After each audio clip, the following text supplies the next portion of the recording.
بسم اللہ الرحمن الرحیم۔ معزز سامعین و ناظرین، السلام علیکم۔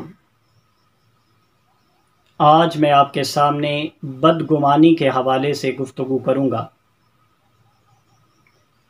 سوء ظن یعنی بدگمانی کہتے ہیں خیال فاسد، خیال باطل، شک و شبہ اور وہم و گمان۔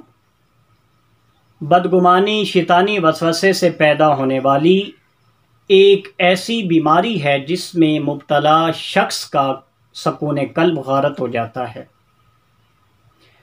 جیسے جیسے یہ بیماری اپنے پاؤں جماتی جاتی ہے، کینہ، بغض و عناد جیسی مہلک ترین بیماریاں اس کے اندر سرایت کرتی چلی جاتی ہیں۔ بدگمانی کی کوکھ سے بغض و عناد اور بغض و عناد کے بطن سے غیبتیں جنم لیتی ہیں اور پھر دوسروں کے عیبوں کی تشہیر کا سلسلہ چل نکلتا ہے۔ اباب ذی وقار غیبت اور بدگمانی کے ساتھ ساتھ مزید دوسروں کے عیبوں کی تلاش اور خامیوں کی کریز شروع ہو جاتی ہے تاکہ دوسرے فریق کی توہین و رسوائی کی کوئی کسر باقی نہ رہ جائے۔ یہ سوچ بڑھتے بڑھتے آخر کار اسے تصادم اور انتقام کی آگ میں جھونک دیتی ہے۔ یوں ایک کنبے اور خاندان کی خوشیاں اور باہمی محبتیں اور الفتیں جل کر خاکستر ہو جاتی ہیں۔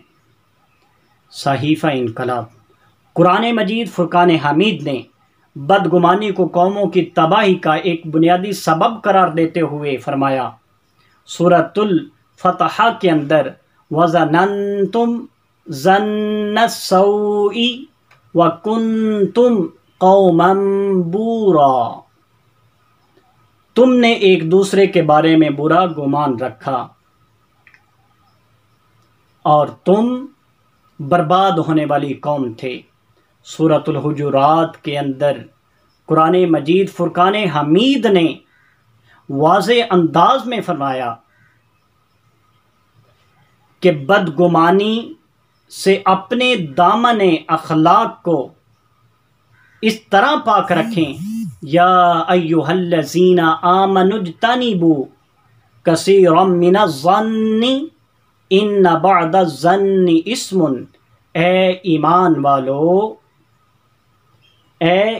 والو ظن گمان سے بہت کام نہ لیا کرو، یقیناً بہت سے گمان گناہ ہوتے ہیں۔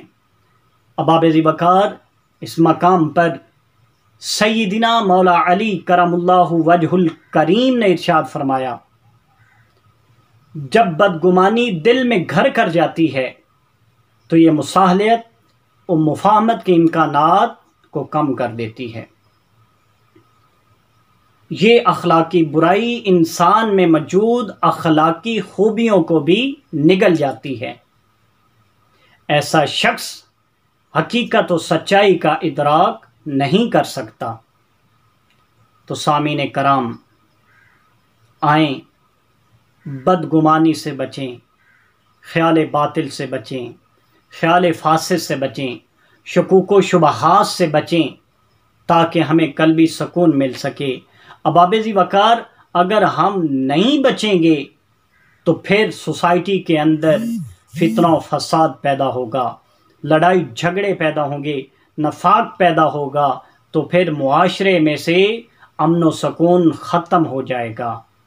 اباب ذی وقار دوسروں کی غیبت نہ کیا کریں، بدگمانی سے اپنے آپ کو پاک کر لیں۔ جب ہم نے ان بیماریوں سے، ان برائیوں سے اپنے آپ کو پاک کر لیا تو یقیناً ہمیں قلبی سکون بھی ملے گا اور معاشرے کے اندر بھی سکون آئے گا، خوشحالی آئے گی۔ والسلام۔